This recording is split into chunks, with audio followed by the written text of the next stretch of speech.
अल्लाहुम्मा सल्ली अला सय्यिदिना मुहम्मद व अला आलि सय्यिदिना मुहम्मद व बारिक वसल्लम। Daily Islamic network YouTube channel पर आप सबको खुशामदीद। नमाज तरावी के हवाले से ख़ास तौर पर ख़वातीन के लिए नमाज तरावी के हवाले से कुछ सवालात हैं, अहम मसाइल हैं। इंशाअल्लाह ताला मुकम्मल डिटेल के साथ आज की वीडियो में मैं आपके साथ शेयर करूंगी। तो इस्लामी बहनों के लिए ये वीडियो बहुत ही ज़्यादा ख़ास होने वाली है। तो नमाज तरावी के हवाले से लेकर आपके जहन में जितने भी सवालात हैं, जितने भी कन्फ्यूजन है, सारी इंशाअल्लाह ताला आज की वीडियो देखकर आपकी जहन से ख़त्म हो जाएंगी इंशाअल्लाह ताला।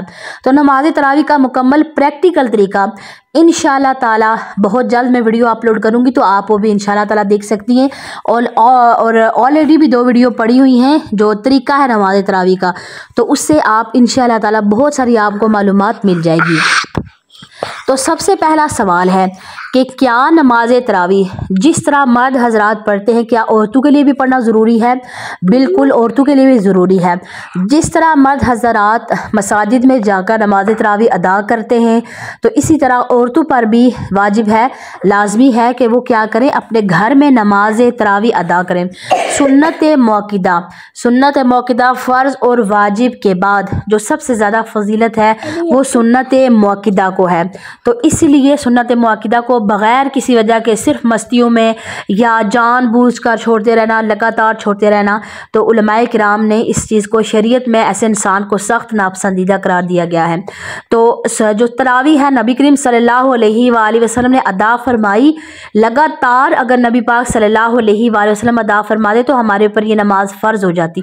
फिर किसी सूरत भी इंसान वो नमाज फिर छोड़ नहीं सकता, चाहे जिस हालत में भी हो। जिस तरह 5 वक्त फ़र्ज़ नमाज है, इसी तरह नमाज तरावी भी फ़र्ज़ है। नमाज तरावी भी हमारे ऊपर क्या होता, फ़र्ज़ हो जाती। तो सुन्नत मौक़िदा है, इसको लाजमी अदा करना चाहिए। तो अगर तो ख़वातीन मसाजिद में, क्योंकि बड़े बड़े शहरों में या ऐसी जगहों पर जहाँ पर ख़वातीन के लिए अलहदा से हॉल वगैरह बने होते हैं कि वो इमाम के पीछे नमाज़ पढ़ रही हैं, तो बिल्कुल वो जा सकती हैं, इस तरह उन्हें ज़्यादा सवाब मिलेगा। लेकिन अगर आपको मौका मिलता है मस्जिद में जाकर आपको नमाज तरावी अदा करने का, पर्दे का इंतज़ाम मौजूद है अलहदा से ख़वातीन के लिए, तो आप ज़रूर जाएँ और पूरा महीना नमाज तरावी अदा करें। लेकिन अगर आप मसाजिद में जैसे किसी मोहल्ले में या गांव वगैरह में जहाँ पर इस चीज़ का इंतज़ाम नहीं होता है औरतों के लिए अलहदा से पर्दे का, तो फिर आप अपने घर में अदा करेंगी नमाज तरावी, तो घर में आपकी नमाज तरावी हो जाएगी। आप 20 रकत अदा करेंगी नमाज तरावी, तो आपकी नमाज इंशाअल्लाह ताला हो जाएगी। अच्छा, दूसरा सवाल था कि क्या कोई औरत नमाज तरावी की जमात करवा सकती है? जैसे बहुत सारी ख़वातीन मिलकर कहें कि हम क्या करें, नमाज तरावी मिलकर अदा करें और इस तरह। तो देखें कि नमाज तरावी औरत के लिए यानी जमात करवाना, अच्छा इस सूरत में अगर वो जमात करवाएंगे कि कोई हाफिज़ा लड़की है और इस तरह उसकी मंजिल भी याद हो जाएगी उसको। और ख़वातीन बाद दफ़ा ऐसा होता है कि अकेले घर में नमाज अदा नहीं करती हैं और सुस्ती की वजह से, और जो अगर कोई हाफिज़ कुरान है बच्ची और वो जमात करवाएगी तो फिर वो इससे सपारा भी सुन लेंगी और उनको सवाब भी मिलेगा।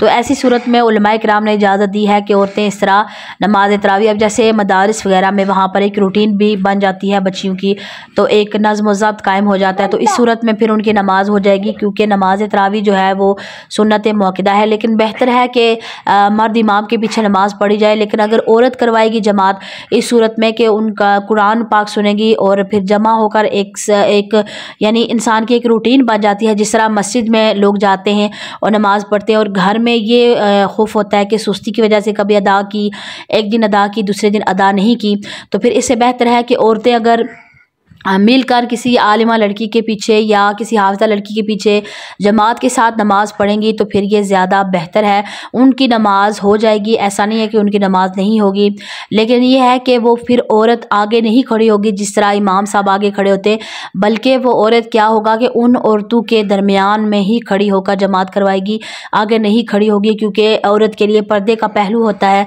तो इस वजह से वो क्या करेगी कि औरतों के दरमियान खड़ी होगी, या सिर्फ 1 या आधा इंच उसका उसका पाँव जो है थोड़ा सा आगे होगा, बाकी वो औरतों के दरमियान में खड़ी होकर जमात करवाएगी, तो इस तरह औरतों की नमाज हो जाएगी।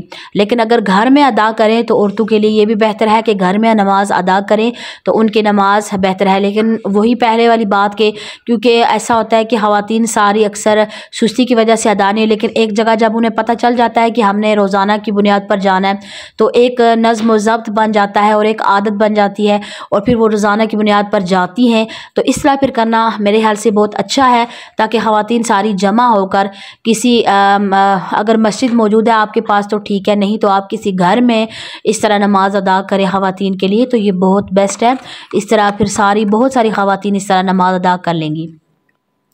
अब उसके बाद एक और सवाल है कि नमाज तरावी क्या बैठकर पढ़ सकते हैं ख़वातीन? देखिए, नमाज तरावी सुन्नत मुअक्कदा है, तो आप इसको क़याम का मतलब ही यही होता है कि आप क़याम करें, नमाज अदा करें, तो बैठकर नमाज तरावी नहीं है। लेकिन अगर इंतहाई मजबूरी है कि जो बंदा जैसे डिसेबल है, जो खड़े होकर नहीं पढ़ सकता नमाज या ना ही कुर्सी पे बैठ के पढ़ सकता है, तो फिर तो चले मजबूरी है, वो अलग बात है।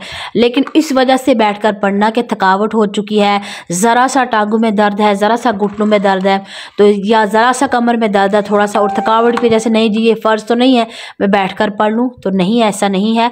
खड़े होकर नमाज तरावी पढ़नी है। और तो क्या नमाज तरावी बाद ऐसा भी होता है ख़वातीन कि क्या नमाज तरावी 8 पढ़ सकते हैं या 12 या 6? देखिए, ये नमाज है, ये कोई मजाक नहीं है। हज़रत उमर के दौर में नमाज तरावी 20 रकतें अदा की गई और फरमाया गया कि हज़रत उमर ने हमारी मसाजिद को रौनक बख्शी है। हज़रत अली रज़ियल्लाहु ताला अन्हु का जब दौर खिलाफत आया तो आपने फरमाया कि अल्लाह ताला हज़रत उमर रज़ियल्लाहु ताला अन्हु पर रहमत फरमाए कि उन्होंने हमारी मसाजिद को रौनक बख्शी है।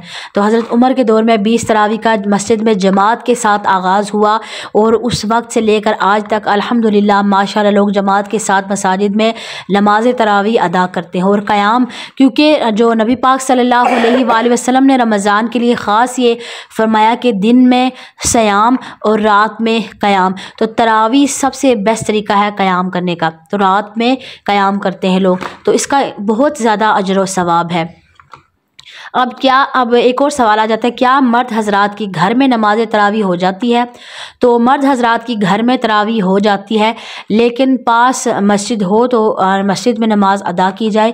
लेकिन अगर ऐसा हुआ कि किसी मोहल्ले की मस्जिद में बिल्कुल किसी ने नमाज अदा नहीं की तरावी और मोहल्ले की मस्जिद बिल्कुल खाली रही, तो फिर वो सारे लोग उस इलाके के गुनाहगार होंगे, फिर उन लोगों की नमाज तरावी घर में अदा नहीं होगी।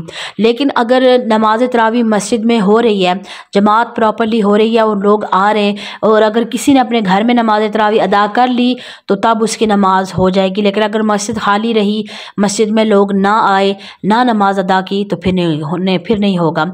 और इसी तरह अगर नमाज तरावी किसी ने अदा की तो जो रमज़ानुल मुबारक है उसमें फ़र्ज़ों के साथ साथ जो वितर वाजिब हैं, 3 वितर वाजिब, वो भी फिर जमात के साथ पढ़ने पड़ते हैं। और इसी तरह अगर ख़वातीन घर में जमात करवाएंगी तो अगर आपने सिर्फ तरावी की पढ़नी है तो फिर फ़र्ज़ और वितर अपने अपने पढ़ें, और अगर आपने फ़र्ज़ों की भी जमात करनी है तो फिर पहले आप फ़र्ज़ भी जमात के साथ पढ़ें और फिर जो तरावी है वो पढ़ें, उसके बाद फिर 3 वितर वाजिब पढ़ें और उसके बाद फिर सलाम फेर कर आप दुआ का मांग लें। तो ये अच्छा तरीका है जाके ख़वातीन में एक नमाज की, क्योंकि घर में अक्सर हमारी जो सादा ख़वातीन होती हैं वो घरों में अक्सर नमाज तरावी फिर सुस्ती कर जाती है, किचन का काम जी, सहरी का काम, इधर ये काम भी कर लो। लेकिन जब एक इंसान को पता हो कि यार मेरी तरावी मिस हो जाएगी, मुझे पूरे टाइम पर पहुंचना है, जमात खड़ी हो जाएगी, तो फिर इंसान जल्दी जल्दी काम ख़त्म करके अपने तो फिर क्या करता है कि नमाज तरावी की तैयारी करके तो इंसान फिर सवाब की नीयत से तरावी अदा कर लेता है। तो ये एक अच्छा तरीका है ताकि ख़वातीन ज़्यादा से ज़्यादा नमाज तरावी में शामिल हों। मुझे उम्मीद है कि आज की वीडियो आपको पसंद आई होगी। अगर वीडियो अच्छी लगे इसको लाइक और शेयर करना मत भूलिएगा। अस्सलामु अलैकुम व रहमतुल्लाहि व बरकातुहू।